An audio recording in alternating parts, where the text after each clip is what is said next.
दोस्तों, अंग्रेजी भाषा में एक शब्द आता है जिसको प्रोक्रेस्टिनेशन कहा जाता है। प्रोक्रेस्टिनेशन का अर्थ है किसी भी कार्य को टालते जाना। और इसके बारे में एक कहावत है, आज करे सो कल कर, कल करे सो परसों, इतनी जल्दी क्यों करे, अबे पड़ी हैं बरसों। ये निंदात्मक है निश्चित रूप से। वास्तविक तो ये है कि कल करे सो आज कर, आज करे सो अब, पल में परले होएगी फिर करेगा कब। लेकिन जो प्रोक्रेस्टिनेट करते हैं लोग, उनके लिए है आज करे सो कल करे सो परसों, इतनी जल्दी क्यों करे, अभी पड़ी है बरसों। और पर्टिकुलरली सरकारी क्षेत्र में इन चीज़ों का बहुत महत्व है। यहाँ पे और भी बहुत सारे जो है मुहावरे प्रसिद्ध हैं, जिसमें ये कहा जाता है, बने रहो पगला, काम करेगा अगला। या ये कहते हैं कि बने रहो लुल, सैलरी पाओ फुल। और अक्सर ये भी देखा जाता है कि जो इस प्रकार के लोग हैं, उनको निश्चित रूप से समय पर उनकी जो वेतन है वो मिलता रहता है। और जो लोग आउट ऑफ द वे जाकर के कार्य करते हैं, वो कहीं न कहीं किसी न किसी चक्कर में फंस ही जाते हैं। ऐसा सामान्यतया देखा गया है। तो ये प्रोक्रेस्टिनेशन क्या एक इंडिविजुअल इशू है, एक व्यक्तिगत है, या ये एक पूरी ऑर्गेनाइजेशन पे ताल्लुक रखता है? मेरे विचार से व्यक्तिगत ये कम है और ऑर्गेनाइजेशनल ज़्यादा है। हालांकि लोगों का अलग अलग मत है। अभी की एक घटना है। वो घटना कुछ यूं थी कि कोई एक कार्य था जो लगभग कई सालों से हो नहीं पा रहा था, और उस पे अलग अलग प्रकार से, अलग अलग तरीके से कई इस तरह की समस्याएं हो रही थी। तो अंततः वो 3 या 4 साल के अथक प्रयासों के बाद, भरसक प्रयासों के बाद वो कार्य संपन्न हुआ।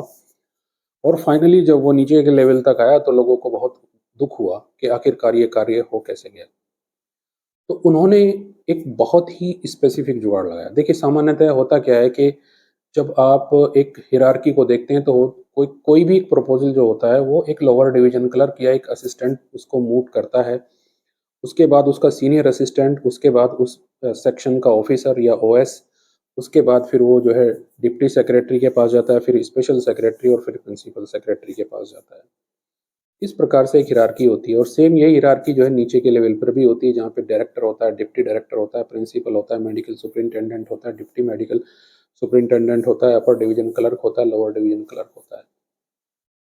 तो यदि किसी सपोज सेक्रेटरी ने कोई एक बात पूछ ली, तो वो फाइल सभी इन्हीं स्तरों से होते हुए नीचे तक आएगी, और फिर नीचे से ऐसे ही होते हुए वहां तक जाएगी एक निराकरण। एक छोटे से प्रोसेस को पूरा करने में लगभग लगभग कई महीनों का समय लग जाता है। ये जो प्रक्रिया है, और इसके बाद जब ये कार्य हो गया, अब उसने सोचा कि नहीं यार, ये तो नहीं होना चाहिए। तो उसने क्या काम किया, उन्होंने एक प्लान किया कि सपोज 4 स्तर हैं जहां से कोई एक आदेश निकलना होता है। 4 स्तर होते हैं उसमें। तो उसने सबसे पहले प्लान किया, जो सबसे छोटे स्तर वाला था, कि मैं 15 दिन की छुट्टी लेके जाता हूँ। उसने 15 दिन की छुट्टी ली, जो 25 दिन तक बढ़ाई। वो आया, उसने फाइल पुटअप की। उसके बाद उसके ऊपर का जो बाबू था, वो 15 दिन की छुट्टी लेकर के चला गया, उसने वो 25 दिन तक बढ़ाई। और इसी प्रकार से होते हुए, तो जब ऊपर वाले गए, तो ऊपर वाले की तबीयत खराब हो गई, कभी बारिश हो गई, कभी आए नहीं, कभी वो मीटिंग में। तब भी 3 महीने इस कार्य में लग गए। एक्चुअल प्रोक्रेस्टिनेशन ये है। और व्यक्ति ये सोचता है कि प्रोक्रेस्टिनेशन का प्रभाव केवल वो जिसके प्रति ये सब कर रहा है उसको, ऐसा नहीं है, उसके स्वयं के जीवन में भी ये बात होती है। जो लोग काम नहीं करते हैं, वो अपने लिए भी कुछ ना कुछ खोते हैं। ऐसा नहीं है कि वो दूसरे की ही हानि करते हैं, वो अपने जीवन में भी बहुत सारी हानि करते हैं। और जो लोग कार्य करते रहते हैं, वो कहीं न कहीं अपने जीवन में भी कार्यशील ही होते हैं। ये बात सत्य है। इसलिए प्रोक्रेस्टिनेशन एक नेगेटिव हैबिट है, एक नेगेटिव एटीट्यूड है। इससे छुटकारा पाना चाहिए। व्यक्तिगत स्तर पर भी और संगठनात्मक स्तर पर भी इस प्रकार की चीज़ें नहीं होनी चाहिए।